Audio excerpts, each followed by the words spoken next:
Alhamdulillahirabbil alamin. Wassalatu wassalam ala asyrafil anbiya'i wal mursalin wa ala alihi wa sahbihi ajma'in. Subhanaka la ilma lana illa ma 'allamtana innaka antal alimul hakim. La haula wala quwwata illa billahil aliyyil azim. Rabbi shrah li sadri wa yassir li amri wahlul 'uqdatam min lisani yafqahu qawli. Allahumma iftah alaina bi futuhil 'arifin bik. Allahumma ja'alna minal ladzina yastami'una al-qawla fayattabi'una ahsana. Allahumma 'allimna mimma jahilna wanfa'na bima 'allamtana wa zidna 'ilman nafi'a ya rabbal alamin.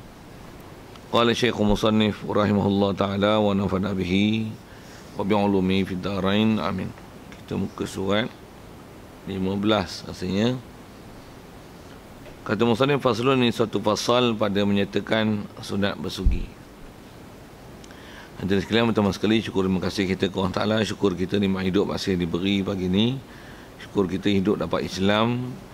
Syukur banyak-banyak Allah Ta'ala jadikan hati sanubari kita boleh bang'ia dan membenarkan semua ajaran Nabi SAW. Yang dengan kita membenarkan sedemikian, itulah dikatakan iman. Syukur banyak-banyak juga dengan sebab kita membenarkan itu, Allah Ta'ala lembutkan hati kita dan mudahkan kepada kita untuk boleh taat patuh perintah dia, meninggalkan larangan dia, dan diberikan kesihatan dengan lapang masa, dan diberikan hidayat taufik. Dengan itu ada keupayaan untuk boleh kita hadir pagi ini untuk meneruskan program bacaan kitab kita, dari kitab Matlaq Badr ini, insya-Allah. Kata Musannif rahimahullah taala, faslun ni satu pasal pada menyatakan sunat bersugi. Jadi insya-Allah kita tengok ni satu pasal baru. Caranya ni nak bicara tentang hukum sunatnya bersugi. Jadi pertama kena faham dia sugi. Bila kata sunat, maksudnya dia ialah sebahagian daripada ajaran Nabi kita Muhammad sallallahu alaihi wasallam. Maksudnya dia memang disuruh dalam agama. Bahkan kalau ikut hukum bersugi ni asalnya dalam syariat kita, tapi dunia dah pakai kan. Bahkan orang kafir kita tengok mereka mengambil berat tentang masalah berus gigi, menyuci mulut, menjaga kebersihan mulut, begitu juga sampai jaga gigi dan sebagainya. Dan ada yang sampai overdrive. Maksudnya over tu sampai tahap bagi gigi lawa, nak bagi bubur besi kat gigi, macam-macam jadi gigi lah bab-bab tu lah kan. Macam mana pun nak kata, asalnya daripada ajaran Nabi, dan memang dia ialah asas untuk mengajar fitrah manusia kita, kena jaga kebersihan di situ. Cuma ni sebab kata ajaran tu memang telah disepakati. Cuma kita nak tengok mengikut perspektif Islam, mengikut ajaran Nabi. Macam mana supaya sunat bersugi itu hasil mengikut kaedah Islam. Baik. Pertama dia yang sebut tentang hukum bersugi ni, sunat ia bersugi ni pada tiap-tiap kelakuan. Istilah tiap-tiap kelakuan ni, kalau asal bahasa Arabnya fi kulli hal, pada tiap-tiap kelakuan. Jadi hal tu antara makna kelakuan, terjemah dia juga adalah keadaan. Masuk kelakuan dan keadaan apa dia? 24 hours lah, bahasa mudah gitu. 24 hours dari sebuah masa, dan 24 hours 24 hours ni sebuah masa, dan apa aktiviti yang kita buat sunat sugi. Itu istilah tiap-tiap kelakuan. Apa saja. Kau nak bersemang, kau nak mengajar, kau nak bercakap, tu. Lebih kurang macam ni lah. Kalau saya nak misalkan, kalau orang kaki merokok, dia merokok pada tiap-tiap kelakuan. Sebelum mengaji isap rokok, lepas mengaji isap rokok, rehat isap rokok, kan macam tu kan. Perangai orang isap rokok, cerita orang isap rokok ni, sepatutnya itu rokok tu buang bersugi. Sikit suggestion macam tu lah. Walaupun kita pun taklah bersugi terus tu, tapi nak kata sugi tu sepatutnya. Perbuatan kita saat-saat merokok tu letak sugi situ patutnya. Pasal sunat tiap-tiap kelakuan. Orang yang nak merokok, dia merokok tiap-tiap kelakuan. Bangun tidur, merokok dulu. Apa-apa sikit habis-habis menebah penat, letak duduk, merokok dulu. Kalau ikut kita ni sebab bersugi satu hal. Dan sugi itu antaranya pasal apa? Pasal nak menyuci mulut, bersihkan mulut satu hal. Dan dia ialah antara benda-benda yang disunatkan sebelum kita nak berzikir dan menyebut. Macam kita majlis ilmu ni, sebelum nak baca kitab pun kalau ikut sugi dulu. Pasal dia ialah benda baik. Satu ada hukum sunat. Dan juga nak menunjukkan bahawasanya agama kita Islam mengajar bahawasanya antara benda yang kita kena jaga adalah kebersihan mulut lah. Memang rasanya tak dinafikan tentang mulut ni Kalau nafas berbau, yang kata orang, kita tak ada nak duduk. Tak ada nak duduk. Tu bayang, bangun tidur, mulut dah bau busuk. Air luar basi duduk meleleh. Bau itu. Boleh duduk tak? Duduk sini, gin bau busuk. Duduk ni, gin bau busuk ni, kita tak boleh duduk. Tambah orang lain. Jadi nak sebut dalam tu lah, prinsip bersugi ni ialah antaranya jaga kebersihan mulut. Macam mana pun, hukum bersugi itu sunat pada tiap-tiap hal. Dan terlebih muakkadnya, paling muakkadnya, lebih sangat besar tuntutannya tak kala hendak membaca Quran lah. Nak baca Quran, sugi dulu. Nak baca Quran, sugi dulu. Dan memang kalau saya dulu, pengalaman masa tengah duk gila bersugi dulu, memang baca Quran ni bila kita bersugi, dia memfasihkan bacaan. Pasal kita baca Quran ni antara yang ganggu, antaranya ialah banyak air liur. Macam mana kita bercakap lah. Kalau mengajar, macam saya mengajar ni, Ustaz tak selesa weh. Tambah jenis bercakap, orang tahu tempiah. Tempiah aku ni. Cakap tempiah. Basah kita Bukan selesa. Satu bau tu. Jadi antara kaedah supaya ada keselesaan di segi melancarkan dan mempasih yang bercakap. Sebelum disebut ini baca Quran, sebelum baca Quran, sugi dulu. Jadi faham tu masalah kebersihan mulut satu hal. Bahkan memang bersugi dengan istilah sugi yang menepati syarak. Bukan beruh gigi, tapi istilah bersugi. Saya tak perasan dalam ni disebut ataupun tidak.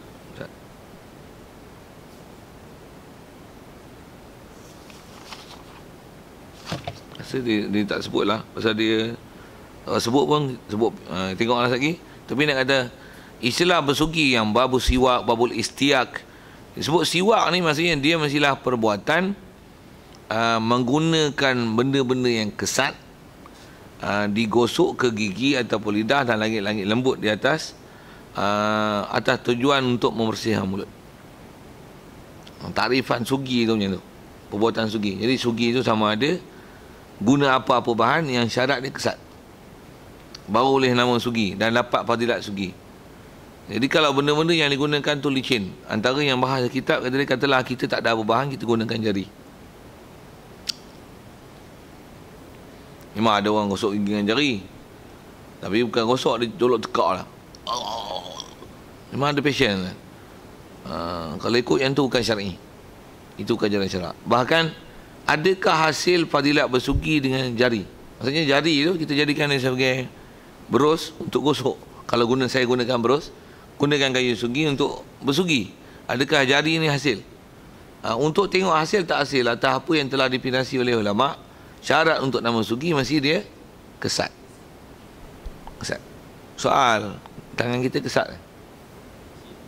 Licin. Kalau katalah macam ni, kita kerja kontrak. Gila kontrak ni main jenis kerja-kerja rasak lah istilahnya. Menebah apa. Waktu tangan mu pegang ke mata tu. Pasal apa? Pasal jenis tu. Soal, licin ke kesat? Licin. Maksudnya tangan kita tengah tu diukur licin.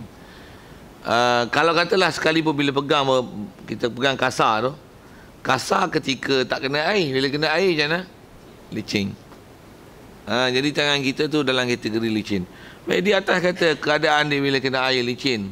Sedangkan atas takrif yang diberi oleh ulama dengan bahas mereka, dia bagi takrif tu selalunya dia tengok Quran, hadis, tengok semua dah. Barulah ulama bagi takrif. Ulama ni dia bagi takrif dalam fiqah ni selalunya dengan dia telah mengambil kira semua bab. Dalam bab-bab kaedah istinbat hukum, baru keluar takrif. Satu berdasarkan takrif, satu kita bahas pun tak payah bahas ada hadis. Pasal takrif dah diberi. Pasal tambah pula kita tengok dengan disiplin fiqh Imam Syafi'i, maksudnya kalau bahas usul fiqh selesai lah semua tu. Pergi tengok sana lah. Kita tak payah, kita bukan bahas tu, kita bahas takrif. Maksudnya definisi yang telah diberi, yang kita nak tengok yang ni adakah hasil tak hasil pahala tu. Jadi tengok situ sudahlah. Kalau nisbah nak bahas, dia pergi ngaji ilmu hadis lah pula. Kita tak ngaji itu.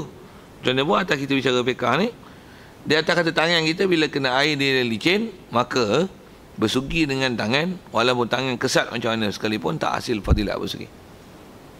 Satu antara sekurang-kurang kaedah bersugi ni, cari benda kesat lah. Sama ada kesat tu, sekalipun kain pelekat kita, baju yang kita pakai, ataupun kain selendang ni. Cuma bila dia nanti bila gosok-gosok dia bau, Itu masalah bau tu, syukurlah. Jaga kebersihan tangan tu. Macam mana buat atas kita bicara bersugi tu. Untuk dapat fadilat, syarat dia mestilah benda kesat.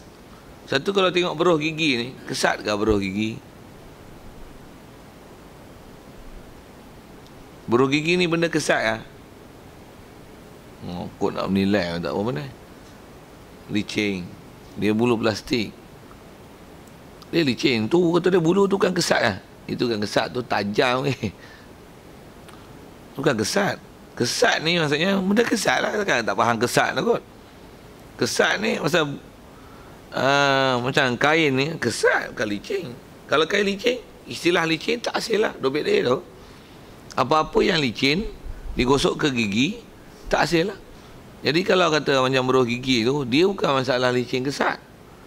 Jadi pasal beruh gigi ni, dia konsep dia adalah berus digunakan seolah-olah untuk istilahnya takhlil, mengeluar macam cungkil gigi, mengeluarkan sisa makanan. Itu dia konsep sebenarnya beruh gigi ni. Itu bubuh ubat gigi buat apa? Bubuh ubat gigi adalah untuk meletakkan satu bahan yang berakali untuk meneutralkan mulut yang beresid. Itu sikit kan bahasa sains lah macam tu lah. Satu, ubat gigi dia adalah benda yang kalau disebut istilah sains ni alkali. Alkali ni kalau istilah sains dia ada istilah pH untuk menunjukkan keasidan ataupun kealkalian satu benda. Kalau pH 7 ni neutral lah. Kalau bawah pada 7 dia hyperasid. Jadi alkali ni di atas pada 7. Ubat gigi biasanya 8, 7.5. Jadi prinsip dia apa? Mulut kita ni bila ada sisa makanan apa, dalam masa yang sama ada bakteria, ada mikroorganisma yang halus, dia akan bertindak balas. Jadi antara tidak balas itu dia mengeluarkan asid. Asid pula kalau kita sebut dari sudut kesihatan dan bab kimia, asid dia akan bertindak balas dengan gigi. Gigi kita ni kalau sebut dengan bahasa sains, dia ialah kalsium karbonat. Untuk tak faham dengar saya sebut. Kalsium karbonat ni bila dia kena asid, dia akan bertindak balas. Dia akan mereputkan kalsium karbonat. Asid boleh mereputkan kalsium karbonat. Cuma kena tengok berapa kuat asid tersebut. Lagi kuat keasidannya, maka akan lagi cepat proses peruputan itu.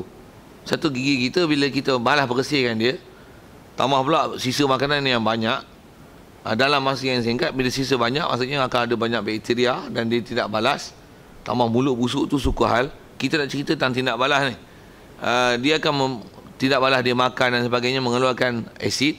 Mulut kita berasid, jadi dia akan merepukkan gigi. Itu yang gigi berlubang dan sebagainya. Jadi kaedah sains untuk menjaga kebersihan gigi dan supaya gigi tak rosak, dia menggunakan prinsip gunakan bahan beralkali masuk dalam mulut. Jadi bahan tu macam mana supaya dia keliling mulut, kena itu yang gunakan berus sebagai perantara untuk membuihkan dia. Dan jadi berus berfungsi sebagai istilahnya benda licin yang digunakan untuk mengeluarkan sisa makanan dan menjadikan perantara sebagai alat perantara untuk membuihkan ubat gigi yang berakali supaya meneutralkan pH mulut. Itu kot bahasa sainsnya. Tuan tak faham, dengar saya ke bawah tu. Itu yang berlaku sekarang. Satu, kalau ada orang tanya beruh gigi dapat pahala sugi tak? Ayat selalu orang tanya kat tu kan.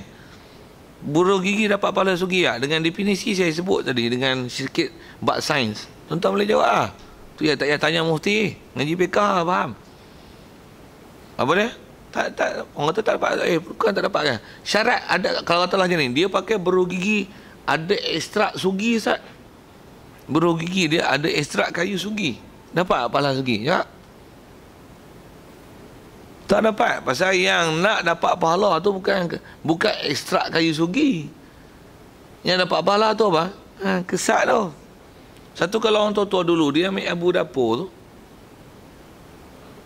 soal kesat arang tu, arang dapur tu, dapur kayu tu. Punya soal kesat tak? Boleh tak pahala sugi? Boleh. Dan tengok orang dulu dengan kesat tu, tengok gigi dia macam mana. Masya Allah. Dengan putih, dengan Bersih lah. Orang dulu kan ada baik lagi. Satu orang kata, bunyi babi tak babi lah. Lagi bagus tu. Tinggal tu, arang kayu. Nak cari arang lah pula. Payah kita tak ada lah tu. Satu kalau kita tengok cara hidup yang macam tu, yang naturally macam dulunya. Jadi bahan-bahan kita nak buat bersuci dan sebagainya, duk keliling kita. Orang taklah lah jadikan benda tu macam tu. Jadi dia lagi moden, lagi payah awalnya. Dari segi sudut nak cari benda-benda yang macam tu untuk kita hasilkan fadilat. Macam mana pun asal saya nak sebut ialah apa dia sugi dan takrifan dia dan macam mana untuk menghasilkan fadilat tersebut. Kalau dalam fiqh memang dia ada bahas tu, khususnya nak sebut tentang kata dia, macam saya sebut arang, abu dapur dan sebagainya. Bolehkah gunakan macam tu sebagai alat untuk atas nama sugi? Pasal dobit dia kesat. Atas sebut fiqh, ya, memang ada. Dan dalam istilah fiqh dia ada sebut yang tu sebagai ashdan. Ashdan ni serbuk-serbuk benda kesat yang digunakan untuk dibuh di mulut, untuk dijadikan sebagai perantara untuk bersugi dengan gunakan jari. Memang orang dulu buang kan apa, pakai jari ni. Buang ambil masuk. Jari alat dah. Jadi walaupun dia guna alat dia jari, tapi serbuk yang dia masuk tu adalah benda kesat. Dapat fadilat bersugi. Lagi pun tengok, dia ada unsur menetralkan mulut dia tu. Pasal apa? Arang dapur, arang tu dia adalah unsur karbon. Karbon bakaran ni biasanya dia adalah berakali. Karbon asid. Oh, best lah. Orang Ta'ala buat tu cantik semua. Sikitlah ke takrifan sugi tu. Jadi untuk dapat bersugi ni benda kesat lah. Kalau benda licin tak hasil. Asal sebut tu yang kalau tak ada kayu sugi, jari tak hasil, jadi carilah apa-apa benda kesat. Dobel dia apa-apa saja benda kesat. Sebab tu sikit lagi kalau tanya, kalau masih lebat bersugi asal, tu makan singgam nampak apalah sugi. Singgam tu suku faham nak tapak tu duk lihat-lihat itu. Pula tu singgam konsep dia kunyah, pula tu ada manisan. Kunyah. Soal kesat ke? Tak. Tak ada. Tak. Nak sebut tangan tak mana ada dengan tak ada tu. Pasal itu ialah antara soalan yang kerap ditanya dalam bab tu. Okey. Jadi antara yang muakkad ialah tak kala baca Quran dan tak kala hendak semayang. Ketika nak semayang. Ini nak semayang, sugi. Dan mengikut apa yang telah disebut ulama berdasarkan hadis-hadis apa. Ketika nak semayang ni maksud dia macam mana? Macam katalah semayang hatta kita nak semayang banyak rakaat macam semayang tarawih tu, bagi salam dan selawat apa, nak semayang pula sunat sugi. Saya sugi waktu berwuduk, bersuci mulut tu suku. Bahkan kan disebut sunat pada tiap-tiap kelakuan. Nak baca Quran sugi. Sehingga ada, kalau saya ngaji luar tok guru duduk sebut, ada antara ulama-ulama kita yang perangai mereka ni, amalan sugi mereka, kalau kata duk mengajar apa, sampai tempat nak baca ayat Quran, sugi tu. Macam mana firman Allah Ta'ala, A'udzubillahi minasyaitonirrajim, Bismillahirrahmanirrahim. Maksudnya demo ambil kejar fadilat tu sampai teratur. Masya-Allah. Ni orang beramal sungguh. Satu dia orang berkat hidup. Maksudnya dalam hati ni memang tak ada lain melainkan hidup dia nak junjung perbuatan Nabi sallallahu alaihi wasallam. Memang hidup dengan sunnah sungguh lah. Satu kita ni bila tengok ulama macam ni terkesan kat kita kata, ingat gitu dulu. Nak baca ayat Qurannya sugi. Nak baca ayat Quran sugi. Tak ada sugi pun dia ambil kain dah gosok. Kita tak bagi panggil. Kita nak buat tak beragama. Pasal kita tak tengok depan mata. Macam walaupun ilmu tu ada, tu kata jadi contoh dengan tengok ni dia best. Pula tu kita tengok kadang-kadang contoh gosok ke kain ni memang dia ada istilah, dia kadang-kadang busuk lekat air liur atau apa kan. Tengok kalau kata dia, kalau dia beramal tu, cara dia beramal macam mana. Yang tu jadi panduan. Kita kalau buat lagi tak kena gaya, orang jijik pula. Tu hal jijik tu suku. Macam mana pun kalau benda tu memang tak jijik lah. Cuma jagalah supaya jangan menjijikkan orang.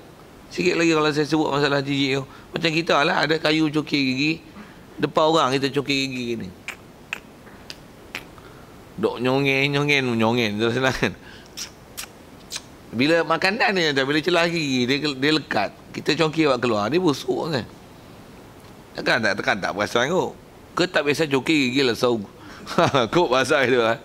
Dia busuk kan pasal dia duduk celah tu pula tu dia dah lama. Tambah pula daging ke apa kan yang berurat tu. Yang kita kunyah tak lepas lagi. Dia lekuk celah lagi. Memang bila jelok busuk. Dia bau kan satu adab dia. Jangan bagi orang tengok mulut busuk tu. Kok dah congkir-congkir busuk tu. Dia tu.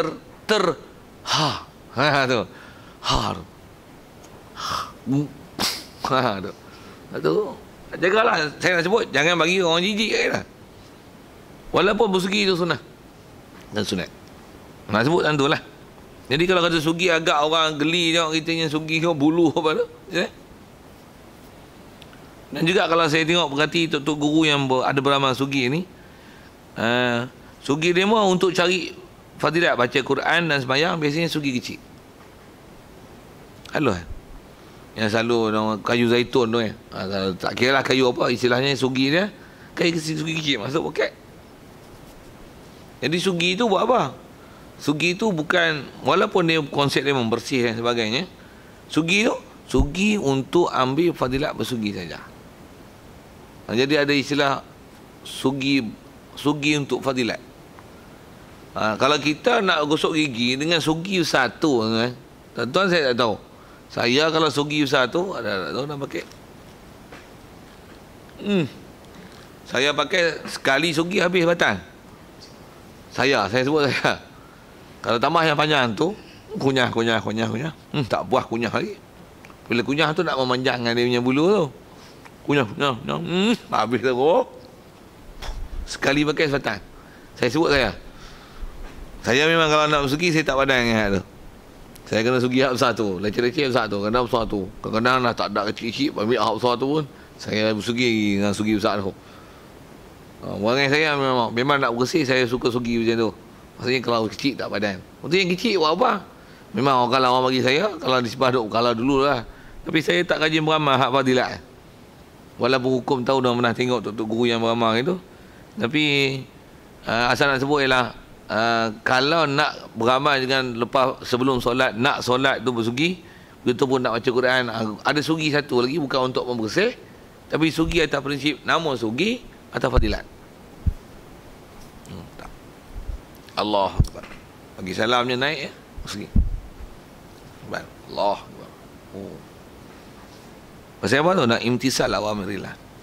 Nak ittiba' Nabi sallallahu alaihi wasallam. Dan kita bersugi pun ya ittiba' tu Nabi sallallahu alaihi wasallam. Aku ikut Nabi sallallahu alaihi wasallam. Kata kita sunat bila pakai benda-benda yang memang Rasulullah letak je serban. Letak je selendang ni. Letak je ittiba' tu. Tu ittiba'an Nabi sallallahu alaihi wasallam. Aku pakai ni kerana ikut Nabi sallallahu alaihi wasallam. Masuk cincin ittiba'an lin Nabi sallallahu alaihi wasallam. Apa saja yang kita buat yang disebut dah Rasulullah. Jadi paling muakkad antaranya sembahyang. Hatta setiap rakaat macam rakaat tarawih ataupun sembahyang tahajud, awabin dan sebagainya, sembahyang rakaat banyak-banyak ataupun sembahyang duha. Dan antara yang sunat bersugi ialah tatkala berubah bau mulut. Berubah bau mulut sunat bersugi. Antara dobit dalam bab fiqh ketika berubah bau mulut melainkan pada bulan puasa. Itu ya yang kecuali. Dan berubah mulut ni, berubah bau mulut kalau ikut disebut umum, berubah bau mulut yang dalam bulan puasa yang tak sunat dihilangkan tu ialah berubahnya bau mulut, maksudnya mulut bau busuk dengan sebab berpuasa. Pasal antara sebab mulut bau adalah tak lama tak bercakap, diam lama, mulut busuk. Jadi kita berpuasa diam lama ataupun lama tak makan pun mulut busuk kan. Duduk makan pun pasal dia ada cycling air liur. Antara mulut busuk juga bangun tidur pun mulut busuk juga pasal kita duduk diam lama, tak bergerak air liur tu. Dia tak pusing, tak ada cycling. Dia busuk. Atas dobit fiqahnya, mulut kalau busuk semata-mata dengan sebab berpuasa, kalau bulan puasa. Itu kalau bulan ataupun bagi mereka yang berpuasa, mulut busuk itu tak sunat dihilangkan dan tak sunat bersugi. Dan kaedah fiqah kalau kaedah kita tak sunat bersugi bila lepas kelincir mentari. Pasal kalau awal-awal sebelum kelincir, kenapa ada masih hukum sunat ketika berubah mulut? Kerana boleh jadi bau mulut itu adalah disebabkan oleh sisa makanan yang masih tinggal. Tapi lepas kelinci matahari kulitnya tak ada apa sisa dah. Kalau ada kesan-kesan memang istilahnya dah habis, memang bau mulut tu ialah disebabkan bau puasa. Dan Rasulullah pernah isyarat la khulufu fami shaim. Sungguhnya busuknya bau mulut orang yang berpuasa. Jadi atas syarah ulama di syarah tu khuluf fami shaim. Bau busuk mulut orang puasa. Maksudnya apa? Maksudnya busuk tu sebab puasa tu. La atyabu indallah min raihatil miski, adalah lebih harum di sisi Allah Taala, tapi harum di sisi Allah daripada bau kasturi. Apa isyaratnya? Maksudnya bau busuk mulutmu dengan sebab puasa, walaupun manusia kata busuk, di sisi Allah Taala lebih harum. Jadi apa maksudnya? Tak sunat dihilangkan. Itu tak sunat bersugi. Itu fiqh yang disebut. Ambil pada sabdaan Nabi sallallahu alaihi wasallam itu. Baik, jadi berubah bau mulut ni ialah berubah bau mulut. Kalau umum, kalau bukan bab puasa, mulut berubah ya. Satu, berubah pasal apa? Berubah bau mulut rasanya berubah jadi busuk lah maksudnya ni. Mu isap rokok, sugi. Mu makan petai, sugi. Mu makan kenuak, sugi. Mu makan nasi, tengok bau petai, bau sambal belacan, bau apa lagi. Ya, bau apa mu makan? Mu makan bau nasi minyak, bau kambing, bau nasi mandi, bau nasi apa biryani. Mau makan apa ni? Bau rendang, bau kuah kacang, bau sate, bau bawang, berbau. Apa hukum ni? Sunat sugi. Itulah. Kata bau mulut pun busuk lah sugi. Sugi. Bangun tidur pasal sunat bersugi ketika bangun tidur. Bangun tidur tu sendiri ada suruhan sunat. Jadi asal dobit dari kita tu tak kala berubah bau mulut. Melainkan kalau ada kecuali masalah orang berpuasa yang bau mulut dengan sebab berpuasa. Dan tak kala jaga daripada tidur. Ada sunat muakkad bersugi, jaga daripada tidur. Jaga daripada tidur sunat sugi. Ya. Macam mana? Kita nak air sembahyang. Ya. Adakah sunat berkumur? Bagus soalan tu. Dari segi hukum berkumur masih ada sunat. Cuma bila berkumur dia ada sunat untuk perbuatan wuduk. Cuma ada bab air yang kena jaga, sisa dia jangan sampai ada istilah sisa yang kita syak ada tak ada tapi kita telan sisa tersebut bersama dengan air liur. Itu membatalkan puasa. Yang tu yang kena jaga. Jadi memang ada sunat berkumur ketika wuduk walaupun dalam keadaan berpuasa. Cuma kena jaga bahawa puasa antaranya kena jaga jangan ada benda masuk ke dalam rongga yang nama makan minum. Antaranya apa-apa sajalah kalau sebut air wuduk, air yang lebihan daripada kita berkumur-kumur yang masih baki yang kita telan. Yang tu kena jaga. Jadi bila kata nak jaga tu untuk supaya jangan jadi batal puasa. Jadi kalau katalah kita tak mau ambil renyah dari sudut menjaga hak tu, nak berludah-ludah tu jadi rasa leceh pula lah. Pasal komor je lagi puh kurang-kurang pun 10 kali ludah baru nak puas hati. Sisa air yang ada di mulut tu kita rasa habis. Macam mana? Untuk hilang leceh tu tak payah sugi. Tak payah? Tak payah kamu. Apatah lagi sugi. Macam tu lah. Itu saya kalau bulan puasa memang tak sugi langsung. Siang. Dia pasal malah apa? Malah nak puh. Tambah pula kalau nak sugi gini. Pasal bila sugi antara benda yang jadi selalunya selain benda kayu sugi tu, habuk sugi yang lekat. Dia memang ada sisa-sisa yang putus-putus tu. Urat-urat sugi, kayu sugi yang putus tu. Lagi saya berasa pula. Leceh sikit. Malas nak leceh tu, tambah duduk depan orang ramai tu jadi alamak. Tak sedap kan? Tak pergi tengah ngajar pun berasa sugi lah. Nak sebut macam tu lah. Macam mana pun kalau benda tu tak jadi masalah, bagus satu hal. Macam mana pun asal hukum sunat-sunat tu lah. Jadi berkumur tu masih ada sunat. Cuma kalau katanya ni bila ada kumur sunat, untuk kita masuk dalam air dalam mulut, kumur-kumur telan. Bukan menelan, tertelan. Soal, batal tak? Wajib puasa kena jaga jangan benda ada membatal. Memang berkumur sunat. Memusing air dalam mulut pun hukum dia sunat. Tapi dengan sebab mu buat benda sunat, maka tak sengaja terjadi batal. Apa dia? Tertelan air. Terlepas. Tapi sengaja kumur. Batal. Batal. Batal puasa.